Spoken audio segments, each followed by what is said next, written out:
What's up guys, Britt Johnson here. Thanks so much for tuning into my channel. Make sure you follow me on all social media at I am Britt Johnson. Before we get started today, I have something very special for you guys. It's kind of like a present because it's normally $299, but if you use my code BRIT, then you are going to get a huge discount. It's only $29. Smile Sciences. Of course I have it upside down. Here we go. I'm new to this stuff. But Smile Sciences, it's amazing for your teeth. Keep them white, please. I hate yellow teeth. Just whiten your teeth. Discount here. Get it. That's it. Now, getting into my story today because I have a lot to talk about. I wanted to wait until I was relaxed to talk about it because I was heated the first couple days and I was getting into it with a bunch of people on Instagram. So I thought maybe I'd take a break and then come back to it and revisit it so I could look at tons of different aspects of this. The Kareem Hunt situation. Now, mind you, he was one of my favorite players when he came out. I remember his very first run, well, not really as a player in the NFL because he went so long in his college career without getting any fumbles. His very first possession in the NFL, he fumbles the ball, and then he definitely learned from that, and then he just became great after, and is arguably one of the greatest running backs right now. He's amazing, right? So back in February, he had an incident where he pushed a girl several times as well as kicked her.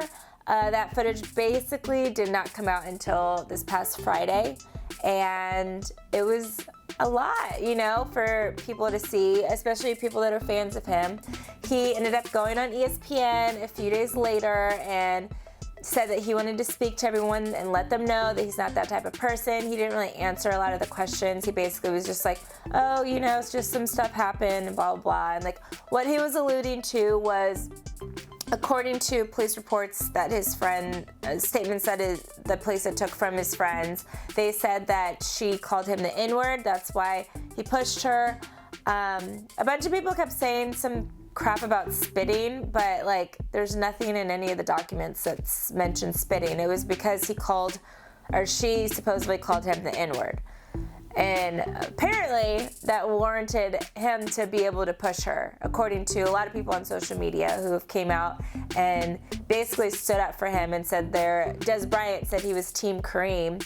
And I just really thought about society, and especially the black and brown community, who has the most incidences that have been reported of domestic violence than white people do. Obviously, this does not mean that they necessarily commit domestic violence less or more than. It just says that they report it more than white people do. So white people could, you know, have the same amount of domestic violence cases as well. They just don't report it. So, but we have to go off what is reported, and black and brown people report more incidences of domestic violence. So I feel like maybe people are at a point where they think certain things are okay. Like, I'm sorry, people were trying to say that she was the aggressor because she was yelling at him. I disagree with that. I think once you put your hands on somebody, it's a totally different ballgame. You can yell at somebody all you want. She barely actually was in his face for literally half of a second, and she wasn't really in his face. If you look, there's a person actually in between them, and she kind of went around, like, over the person a little bit, so there was still a decent amount of space in between them. So to say that she was all literally on him is very inaccurate to say. Calling somebody the N-word is horrible. It's a very bad thing to do. I personally don't use that word. I don't think anybody should use that word, especially if you're not of that race. I think, and black people make the word okay to use to where people think that if they hang out with black people, they can say the word. You can't say it, but black people, you shouldn't say it either. So, with all of this said, he comes out, he has this ESPN interview, he says, oh, whatever, like, I'm not that kind of guy, I was raised better than that.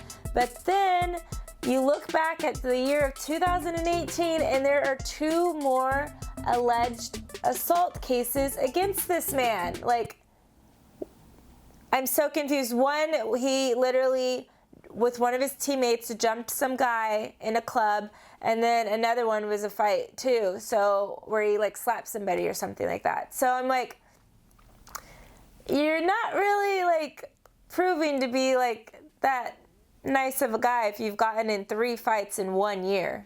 That's not what not being a violent man looks like, you know?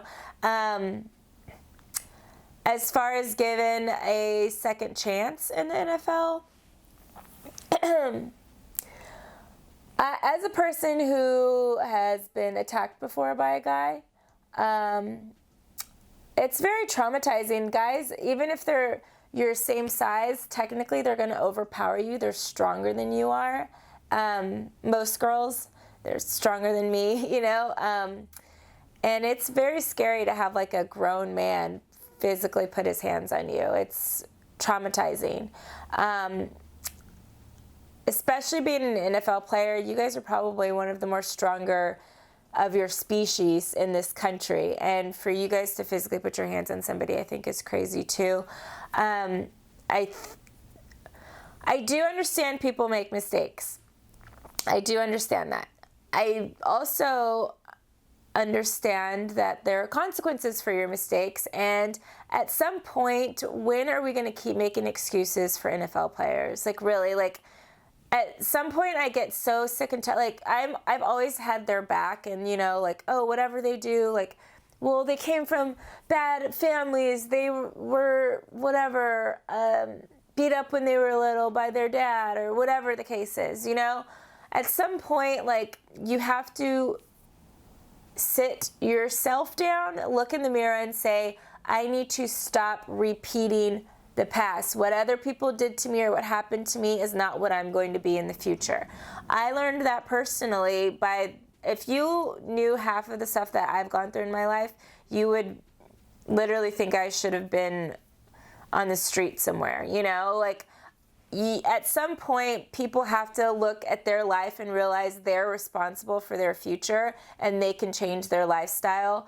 And being in the NFL is a platform to let guys that come from impoverished areas, you know, make money and make a life for themselves and do great things. A lot of these guys don't do that. And so at what point are we going to sit here as a society and say, you know what?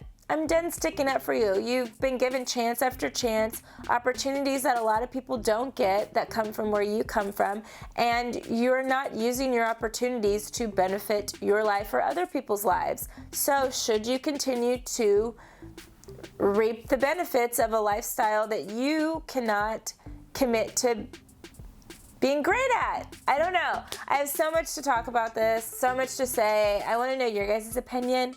Do you think Kareem Hunt deserves another chance in the NFL? Do you think the NFL should be harder on domestic violence cases and make sure guys like Reuben Foster, who just got picked up by the Redskins, and other guys don't end up being on teams again?